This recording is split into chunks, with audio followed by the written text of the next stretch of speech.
Good evening, SEL families and all of those that are watching today. Thank you for joining me. My name is Malika Bussey, and I am the Family and Community Engagement Coordinator for the South Euclid-Lyndhurst School District. Joining me this evening for this discussion on social media and cyberbullying is Miss Angela Flowers and Miss Stacy Spears. Ladies, thank you for coming today. Thank you for having us. Good evening. Thank you. Absolutely.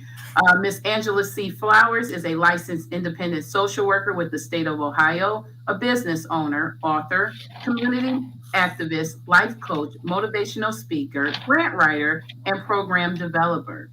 She speaks and facilitates conversations with children and teens on topics that include self-esteem, bullying, suicide, depression, sexual abuse, and witnessing violence. Ms. Flowers is an entrepreneur and co-founder of both Making a Difference Consulting and Children and Family Therapeutic Solutions, CFTS, a private practice clinical counseling agency.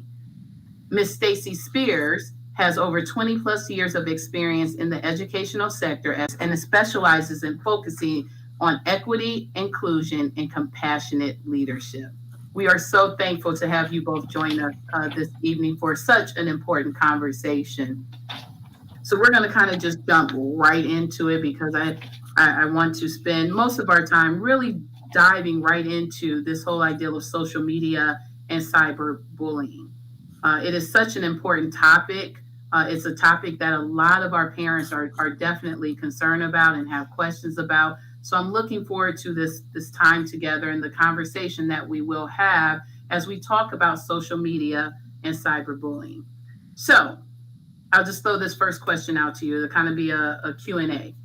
How does social media affect the educational environment? And also the second part of that question, what types of issues have you seen occur in schools based on your experiences, Ms. Flowers working as a consultant, and then also Ms. Spears, as your experience of being an administrator?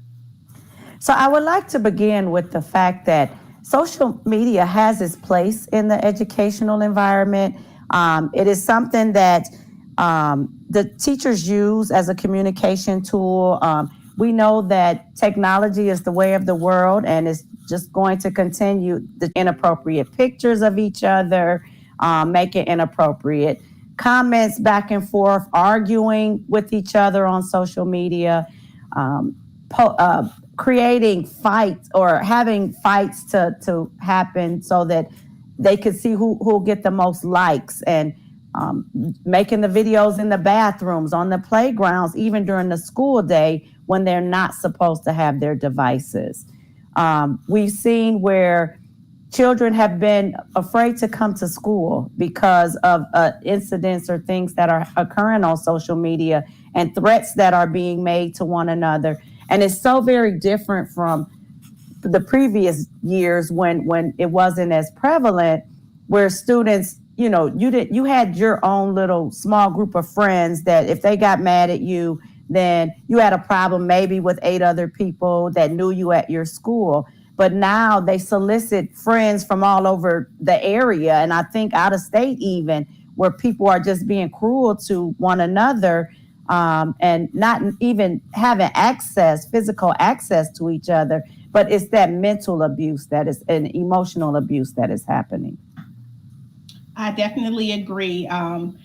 Social media definitely does have its place in the educational environment if used appropriately. So students that are creating like public service announcements, or they're finding ways to solve problems that are going on in the school, social media can be used positively in that manner. But I have also seen it where some of the issues that I've seen is the verbal bullying, harassment, especially with taking videos, unwanted videos of other teens or young people, and they don't know that you're taking photos of them that might be embarrassing, and then you're sharing those particular photos, taking videos of fights, sharing just important information as far as someone's location or their home address, or just basically putting that information out, whether it's on a social media platform, whether it's through text message, whether it's through email, but also some of our gamers are also creating these types of cyberbullying effects by harassing each other online when they're playing the games as well. So not only does it happen on the social media platforms, but also on the gaming devices such as the Xbox and the PlayStation. And I was going to so, ask, as you kind of tap into one of our other questions that we want to also highlight on, and I want us to also go back to, and we will have some conversation about how to combat some of what was described by both you and Ms. Spears. But what are some social media apps or online gaming systems that you see youth using the most? so I can say that, and I'm in K-12 building, so throughout Northeast Ohio, one of the most used apps for young people, whether it's second graders and up, or even kindergartners, is TikTok. And so TikTok is an app where you can actually post videos, you can sing, you can have what's called a reel where it's different series of pictures and things like that, or they can just watch these 15-second, 30-second, or 60-second videos online. So you'll see kids that may not even be able to read yet because they're so young on TikTok. And so they're constantly looking at pictures and things like that. So TikTok is the number one being used. Instagram is the second commonly used social media app. For the gaming systems, you'll see Fortnite is one of the games that elementary students play and use a lot. You'll see some of the shooting games like Grand Theft Auto or Call of Duty, or even the sports games, the Madden and the 2K. So those particular games are on Xbox and on PlayStation. Those are going to be the systems that are constantly used a lot. And then as far as other social media apps, Twitter and then Snapchat are also platforms that are used often by our young people. And if I may jump in, and I don't know, Mrs. Bussey, if you guys had issues in South Euclid, Lyndhurst, but I know in many of the other surrounding districts, I can speak to Shaker, Cleveland Heights, where I know for a fact, as well as Euclid, with social media and the different challenges this school year. They've closed high schools for periods of time because of fear that challenges are going to occur. And me being I've worked K through 12, but currently in an elementary school, I would have to daily remind the children that we weren't having challenges at our school. It was the slap your teacher challenge and the Mrs. Flowers helped me out with some of those other challenges. They know what? The challenges are posted on TikTok and Instagram. And usually what happens is across the states on a particular date and time, these particular challenges are shared with young people. And so what we know is when we're ahead of the game with our young people, we're able to give them precautions and let them know, hey, this goes against our policy. This is something where you can be disciplined for. And we talk to them and educate them on why some of these challenges are harmful and dangerous to them. And so they had the challenge with the cinnamon challenge, and the challenge where they go outside in the snow and they're out there for so many seconds. So it's a lot of different challenges that come into the school environment that then can affect, because they're taping some of these challenges in the bathrooms in places where it's not as heavily supervised. And so it does affect the educational environment. And these are actually occurring on these social media platforms. Yes. I think most districts, as Ms. Spears spoke to, was aware of this TikTok challenge and TikTok challenges that were happening monthly. Mm-hmm. And one of the things that South Euclid Lyndhurst did was try to get ahead of it by informing our parents. And so we did inform our parents of these TikTok challenges and had conversations with our students and encouraging them to make the right choices, because, when you follow through with some of these challenges, there's always consequences. Yes. Right? And so just trying to get ahead of that so that our students would not be disrupting the educational environment. But if they so chose to do it, even after being warned that this would not be an acceptable behavior, there's consequences that are issued because of those particular poor choices. So when we talk about the social media apps and the online gaming, what are some safety precaution features that our parents should know about these sites, or that they can activate so that they can get ahead of it as well? So with most of the sites have a safety precaution in place already as far as age limit. And so for the majority of the sites, you have to be at least 13 years old in order to actually have one of the accounts. In addition to that, each one of the sites has a built-in feature where it automatically makes the teens or the young person's account private. And so the privacy setting to make it private means that no one can look at your videos and photos unless you allow them to be a follower. And so sometimes young people, they go into their settings and take that off and they make their account public. But parents should know that it starts off private immediately, and it does not allow adults to direct message your children at all. And so unless they become a follower of the child and the child accepts them as a follower. And so if the account is still private, then you're not automatically a follower. So that's one built-in safety precaution. Another one is you can set up as a parent parental control as far as the time limit that your child can be on social media. And so you can put it in, and I suggest no more than 1 to 1.5 hours of social media a day if they're on it daily, but a limit of about 5 hours per week. And I know when you look at screen times, even with the cell phones, parents are able to go into the cell phone in the settings, and you're able to limit the amount of time and the websites that your child is able to frequent. Now, if you have that parental control block on, you can go in and do that.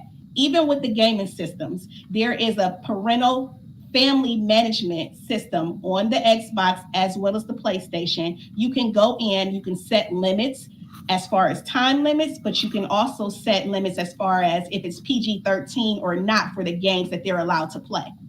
And so that's features that are already built in. In certain apps, there are also some features as far as like in Snapchat, you can put your child's location on ghost mode so that when they're snapping these pictures and they're in all these different places in the city, it's not showing up where their location is at, which is a privacy feature that parents should be aware of, because you may not know, you don't want people just knowing where your child is and where their location is. Even though kids are like, hey, I want to show where I'm at, I'm taking this picture, I'm here and I'm there, there are still predators that are lurking. And you want to make sure that that ghost mode feature, that you go into the settings and you click that feature on that app so that the location does not show up. So those are a couple that are already built in, but then parents too can then go in and screen guard on their own and put in some of those websites that they may not want their child to go onto. Another app that we didn't talk about is YouTube. And kids are always on YouTube searching different things. And we know with the internet, there's so much information that's out there. And we definitely want to make sure we are screening and safeguarding what our kids have access to. And so YouTube does have a kids version where you can actually screen out some of those inappropriate videos that may not be age appropriate for young people.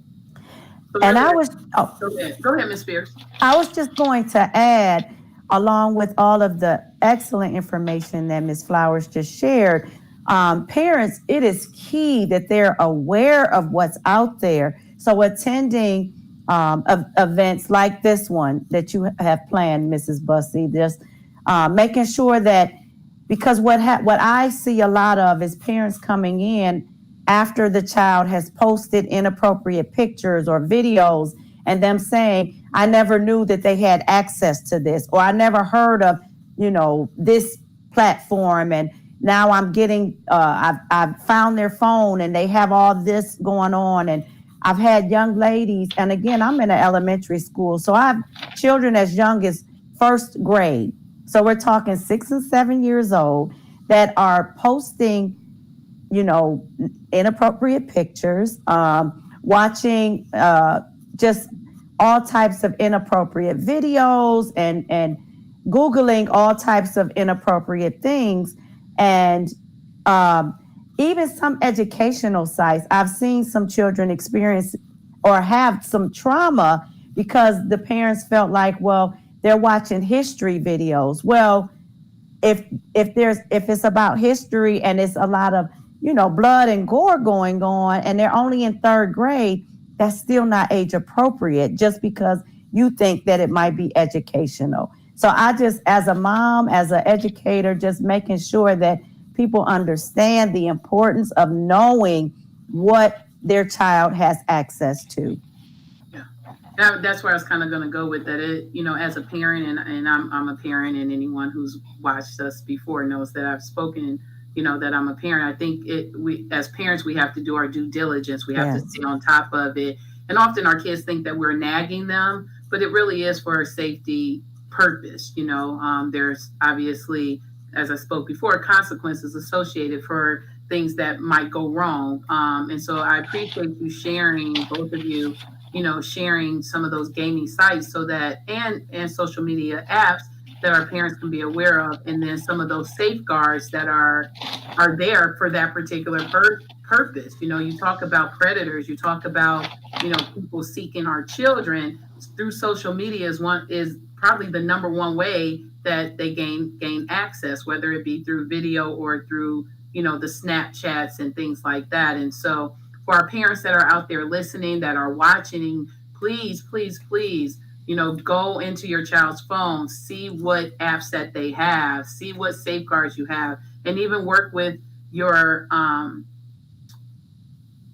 provider for your phone to see what other safeguards that you might be able to put on your for your child, so that they can't access things that are inappropriate, or things that might get them in trouble. So, Ms. Flowers, as a mental health professional, and I know you talked a little bit about the safeguards that you have to be 13, but our kids are slick, right? So they know what age to Right. put in, they know what year to put in to get past that, and they do it. That's just the reality. For our parents that are watching, what age do you feel is appropriate for social media use? So Do you have a although recommendation? although the social media sites say 13, just me as a mental health professional, I feel like 13 is still kind of young, um, because of the effects that I see that occur when harassment, bullying, and just constantly viewing negative images and wording on social media occurs. And so for me, I would say 15, 16 years old is an okay age limit for social media. And it depends on how many actual followers and things like that they actually have, Mhm. because I know that the ramifications, even for adults, mirror that of kids. And so when we think about the harmful effects of social media, and of course, social media has only been around for the last 20 years, um, it has caused an increase in depression, anxiety, and just social withdrawal, and being able to have appropriate social skills just with communication. And so 15, 16 is an okay if they actually have talked to the parent. You talked about limits, you talked about what they can share and not share as far as pictures and posting and comments and some of the precautions. But even then, I would limit the amount of time that your child is exposed to social media and on social media, because what they are reading and what they are taking in definitely still affects brain development, but also their mood in general and their behavior. And a lot of times when you take yourself off social media for 30 days, you're going to notice how much happier you are. Your Hmm. mood is going to be a lot better. You're not going to be as irritated. You are not as easily frustrated and angry. And so it does affect our mental health and our mood. Oh, I would agree. I mean, I think about, teenagers, or not even, you don't even have to be, just our young people in general. When you think about Instagram, they're trying to get the likes. TikTok, they're Hmm. trying to get the likes, and if they don't get a certain amount of likes, then, mentally, they're upset, because they're striving to get, these likes and connect with different people. So I think maturity surely plays a role in this, and whether or not a youngster can really handle mentally social media. I think it's even hard for adults. Yeah. It is. I And mean, yeah, you go brought ahead. up a good point as far as like the likes. They're internalizing. So if they don't get, maybe I posted a selfie of myself and I had 200 likes, and now I posted something else and it's 50. Now it's making them evaluate what's wrong with this picture that I just Mm. posted when I just had 200 likes, and now it's different. And so they take that in and internalize it to where people that may be liking your page don't even know you in real life. So a lot of times too, our young people can't tell the difference between reality with some of the things that they post on social media, and realizing if something is real or fake, and then they then are taking it in, and their Mm. self-talk becomes negative. So let me ask you, ladies, this: do you ever feel like young people can become addicted to social media? And if so, you talked a little bit about that mood and that behavior. Can you elaborate a little bit on that? Well, I would like to speak to it having that it happened in my own home with my oldest child. He's a grown man now, but he was the night. Well, I, as his mom, feel he was one of the nicest people that you could ever meet. And in school, I only received compliments about him and how he followed rules and was always pleasant.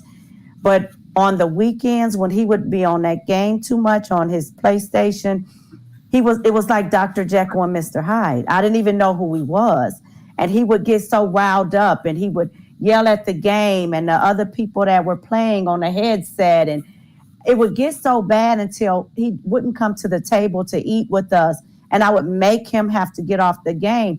And when I tell you, I do have a nursing background, but I'm not a doctor. But his eyes, and maybe Mrs. Flowers, you can speak to, his eyes would be glossed over, like he wasn't even really understanding what was going on, and he was hypnotized by that game. And so there would be periods of time where I would have to almost make him go through a withdrawal and deal with the ramifications behind that, because of his anger. And once he got to a point where he hadn't been on it for a while, like a detox, as Mrs. Flowers said, he was a different person. And in my professional life, I see it with the children. I can always call it with parents. When the children start to act differently, I'll ask the parent, has he been up late? Has he been getting his sleep? Because they'll get aggressive in school. They're tired. They're falling asleep. They're not able to concentrate. And, they'll start talking about, the teachers will start talking about the child, maybe needing to be evaluated. And I say, we need to talk to the parent and find out what that structure is like at home. If they're getting rest, how many hours of technology, social media, gaming are they exposed to, and things like that. Definitely. I agree. I definitely believe young people can become addicted to social media and to the game. And just like you spoke about with the irritability and the anger, it definitely can occur if they have been exposed to it and been on there too long.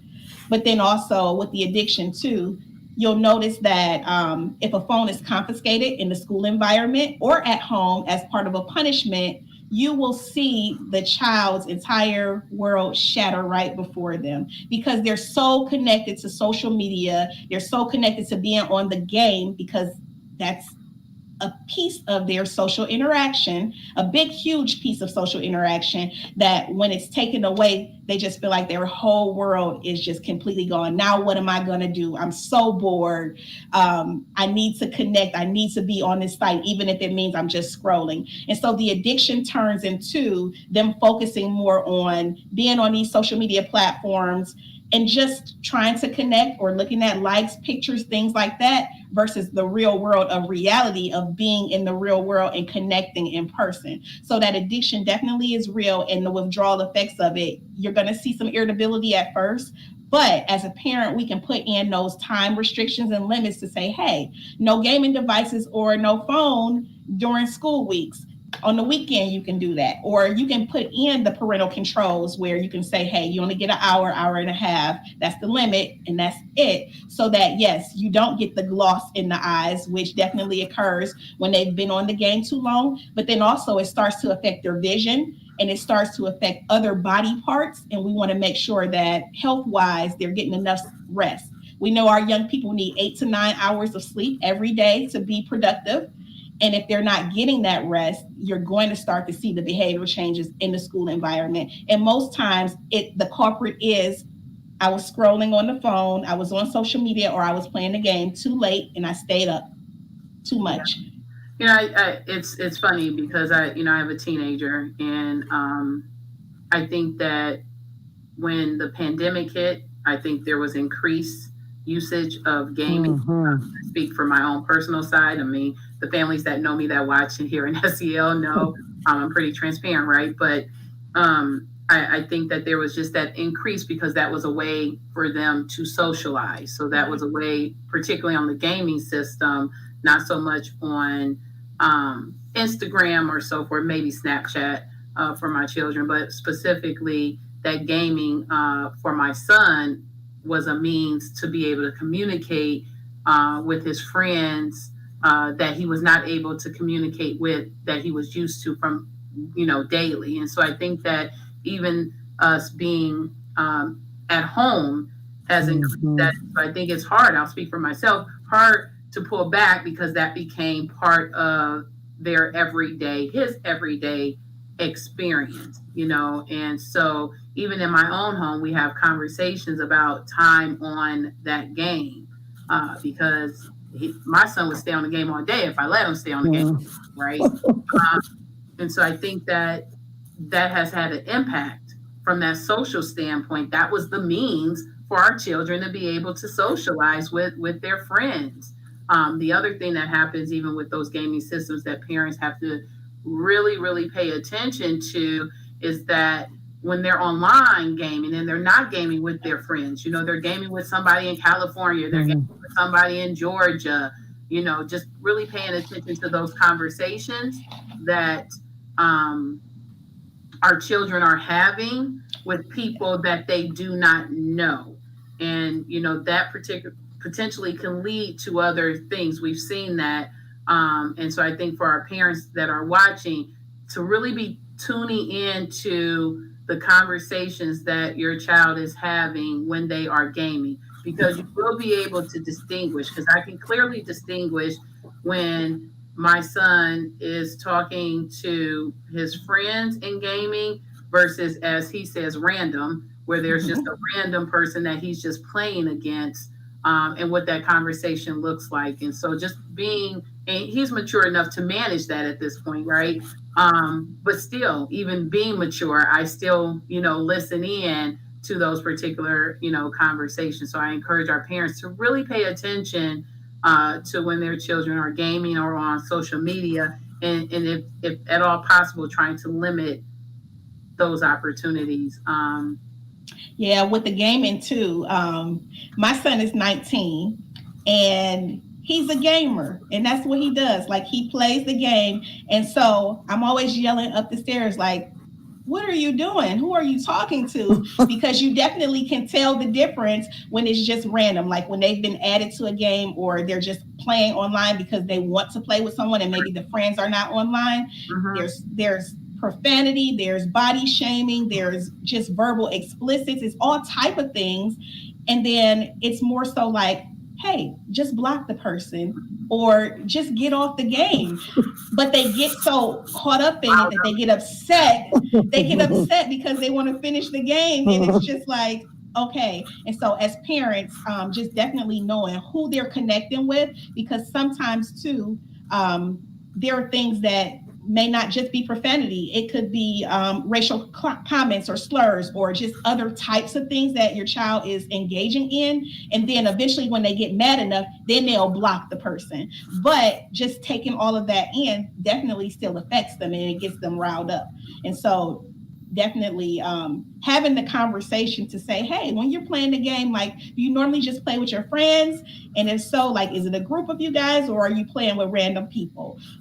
If you're playing with random people, do they ever ask you to do things that you don't want to do, or say things you don't want to say? So having those type of conversations with your children about social media and gaming is so key and important, because now you get to have a glimpse into their world when they're on these platforms. So let's shift a little bit because I know our time is limited to together. So let's shift to the cyberbullying side of things. So, what is cyberbullying? First of all, let's define that. And what types of incidents are considered cyberbullying? So, if we are looking at just a basic definition of cyberbullying, it's when bullying occurs, whether it's verbal bullying, whether it's harassment, it's intimidation, or social isolation, where it's occurring on any type of electronic device, whether it's a cell phone, whether it's through text message, through email, whether it's on any of these social media platforms that we've talked about, or the gaming systems. And it's so what it is actual verbal abuse or language that is explicit. It's sharing pictures or photos that are unwanted. It's sharing things that may be inappropriate. And then it's also targeting another person. And the intent is to make them feel bad. And so sharing photos that is causing harm, or it's humiliating or making fun of another person, is still considered cyberbullying. It's just more so the bystander effect of cyberbullying, where you're not the person that created the image or created the meme that's being shared on the platform, but you're participating in it by posting a comment, or you're posting an emoji, or you're saying something that is still harmful to the person that it's about. So, and Stacy may, Ms. Spears may be able to answer this as well. So, do you feel that there has been an increase in the amount of cyberbullying amongst kids and teens? And if so, what are some of the trends? What is happening? So I would venture to say that there it continues to be an increase. Prior to COVID, the children had access to the technology devices, but now in most districts, the devices are one-to-one. So even if if your parent has decided that they're not going to get you a cell phone or provide you with various means of technology, as a school district, we have to, in order for the to stay current, to stay relevant, in order for the children to participate in the learning process. And so now, because they have more access. The children, we've noticed that sometimes even during the school day, because they have the devices to do their assignments on. If the teachers are not on Apple Classroom or some type of platform that allows them to see what's happening on every device, the children are sending cruel messages to each other during the actual school day. We have, like I say, where they're sending these cruel videos to each other on the weekends and making threats to each other via video, and then they're involving their relatives that and friends outside of school that live in other communities in the different relationships or the different areas of trying to body shame, or talking about one another, or even trying to incite fights. So they're using it for so many different things. We have young ladies that have been they start out liking a young man, and then if he doesn't respond in the way in which they want him to respond, then they get all their friends to start sending messages about the young man's sexuality, and just because he doesn't want to entertain their advances. And again, I've seen it in middle school, high school, but it is even happening in elementary school. Yeah, I think that it's so prevalent right now, and I know that just talking with some of our parents and some of our PTAs, this was a hot topic, around this whole social media and cyberbullying. So, I appreciate the conversation around this and any helpful tips, to help our parents, but also help our students. So, what should a student do if they believe they're being cyberbullied? In schools, yes, we are one-to-one. We have Chromebooks or whatever the devices are, and as districts, we put filters, to try to alleviate that. But our kids are very tech savvy, right? In different classrooms, teachers may have where they have the pockets, and kids put their cell phones in the pockets while they're, in the classroom. But also, just to what Ms. Spears spoke to in the very beginning, uh, in the times that we are, education uses cell phones. And so that's also a way that teachers are accessing curriculum and engaging kids, through that. And so it becomes very challenging to get that balance to be able to monitor that. But what should a student do if they believe they're being cyberbullied? So one misconception I think that parents have is that, well, if they're doing it at home, then the school shouldn't get involved. But the first thing we always encourage the children to do is to tell their parents. That's where they need to begin, making sure their parents is aware of what's going on, that they take them or the parents take us with getting to the bottom of the situation. But I like to let parents know, yes, when children do things at home, we are not necessarily responsible, but when it spills over into school, then it does become a school matter. So when the children are coming to school, whether they're doing it on our school devices, it's a school matter. If the children are coming in and things are, there's a disruption in the educational process, whether it's because of arguing or discussing or sharing or looking at the inappropriate or cruel messages, then it's a matter that is handled or addressed at the school level. So I definitely agree. Telling the parent first. One simple thing that a young person can do if they feel like they're being cyberbullied is making sure they block the person on the devices. And it sounds so simple. However, a lot of times the kids want to speak up about it, and then you have incidents that occur later on to where they could become suicidal, or they're so depressed that things occur and happen. And then once the message is sent out there, it's there forever. It's in cyberspace forever. So even if you delete the comment or you delete the message, it can still be retrieved. And I think parents and kids need to understand that when you put it in cyberspace, it's there no matter what. That footprint is out there. So that's why you should be cautious about what you're posting, because it can trace back to you, and then there's legal ramifications if that does occur. So let's stay there for a moment. What are some of those legal consequences that occur if a person, is cyberbullied, or someone, ends up harming themselves? Like, what do our parents need to know? What do our kids need to know? So our families need to know that in Ohio, we do have a Ohio revised code that specifically states that if you are bullying or there's harassment or intimidation and it causes harm to a person, that there could possibly be some type of consequences.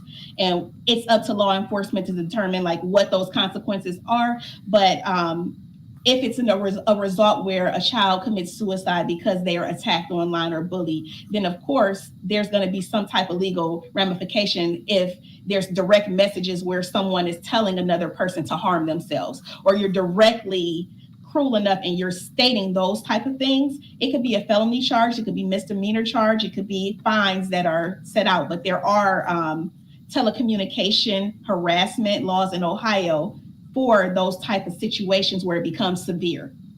Right. And of course, Ms. Spears, obviously in schools, we have our code of conduct. Yes. So I don't know if you want to highlight just that piece. And again, every district's code of conduct may look a little different, but I'm sure that in every school district's code of conduct, there's something along the lines of bullying and harassment. I can surely speak to Southeast of Lyndhurst. We definitely have a section in our code of conduct that speaks to that, when things are happening over a period of time to an individual. So I don't know if you have anything else you would like to add in regards to that from the school side.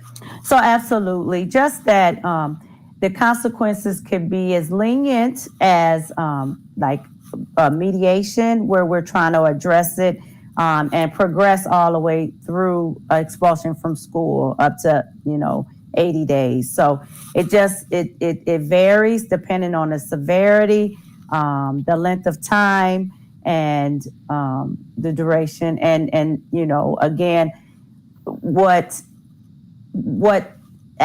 any type of consequences that could anything that might happen to the victim could also determine the consequences for the person that is doing the cyberbullying. Yeah. So I know, pretty big now, and we talked briefly about it, is this whole videotaping, of incidents and posting. And, I want our parents to really understand the consequences of that. Even if you're the person videoing, Yes. there's consequences to that. You may not be the person that's engaging, like whether it be in a fight or whatever that case may be. But if your child is videotaping and it gets traced back to that person, that there's consequences from, again, where it could be as lenient as a mediation, but also an expulsion. Absolutely. Days of not being in school. And in the state of Ohio, when a student is expelled, another public school does not have to receive you. They do not have to take you, and so a youngster could literally not be educated. And that's a major ramification, when we talk about the education for our children. So our kids really have to stop and think. I think that's the thing that's happening most right now, is when there's something that's happening in schools, the first things people do is pull out their cells, right? And our youngsters, and start videotaping that. And that's so inappropriate. It definitely is. And they're instigating. They're instigator, and they're just adding to that situation. And then that trauma. There is trauma behind that when people post these videos. There's that shaming, there's that embarrassment. Mm-hmm. I mean, our students have to stop and just be kind. They have to press pause and know that things can be traced. Mm-hmm. Like nothing is off the table. Like we can find out, districts can find out, our law enforcement can find out. They can trace these things back. And so even like Snapchat, they talk about it disappear. Nothing disappears. Nothing. Don't believe that. Mm-hmm. It's there somewhere.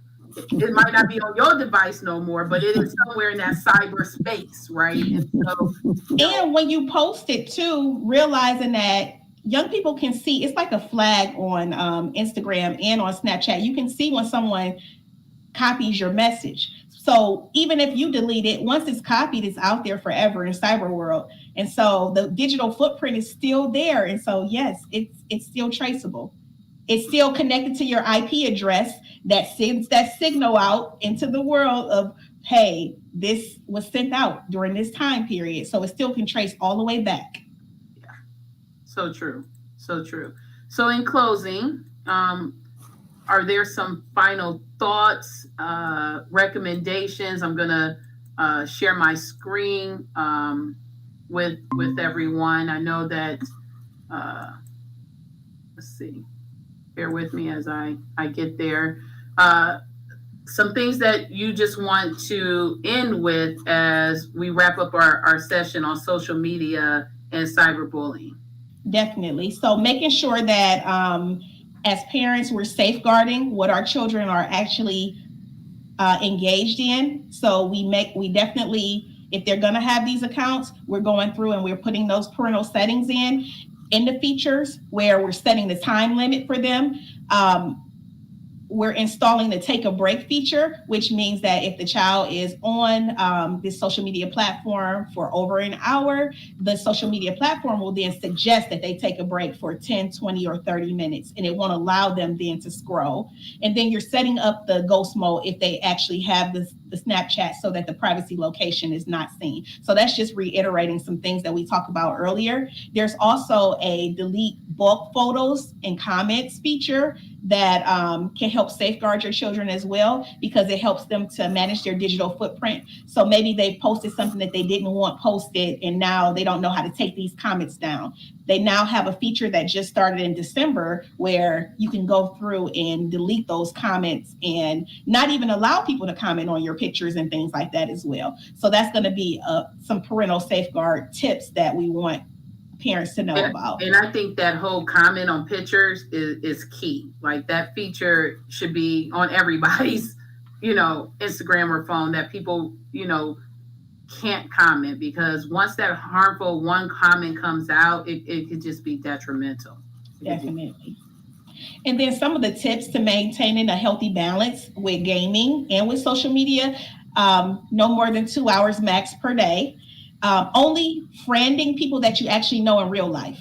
So not allowing random people to follow you, not allowing people that you don't know just to be on your site.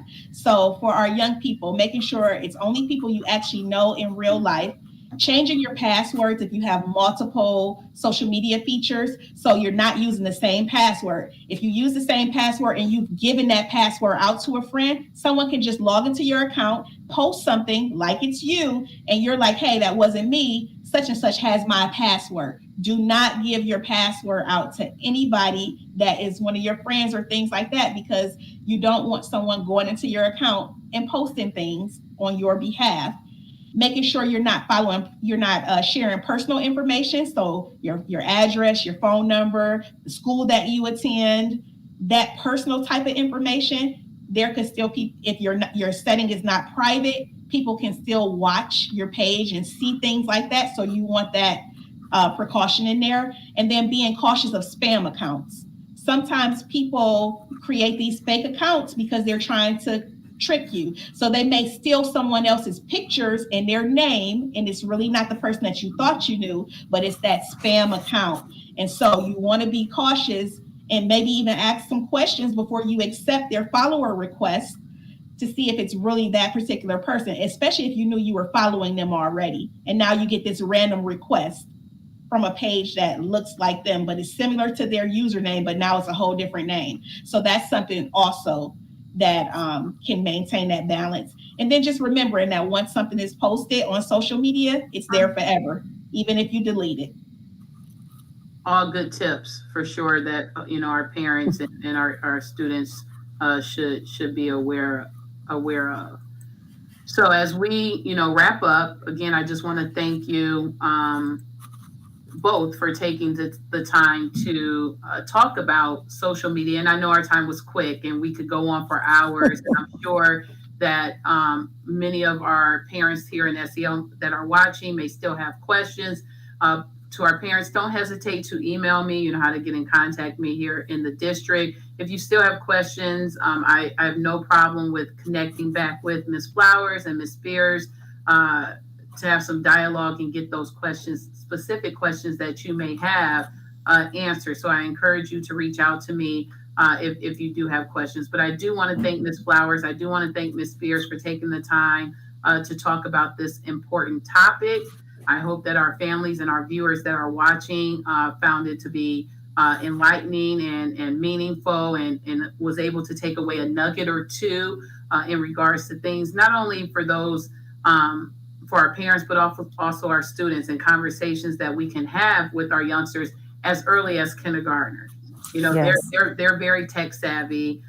They're on TikToks, and quite frankly, parents are doing TikToks with their kids at those young ages. And so please continue to have conversations. Please continue to be diligent in paying attention to the sites that your children are on. And if you need help, ask for help. Please, please, please. Ladies, anything in closing? No, I think you summed it up all very well. I refer back to a comment you made about being a nag, and it tickles me because my children are all technically grown. I have a 28, 25, and two 18-year-olds, and they always say how I'm a nag, but you have to be a nag. You have to be a nag to keep your children safe and help them make good choices, because they are children. And if they knew how to make good choices, they wouldn't need parents. They wouldn't need teachers, and they definitely wouldn't need administrators. So just making sure that, we do our best in our busy lives to keep up with what our children are doing. I think that is just like key.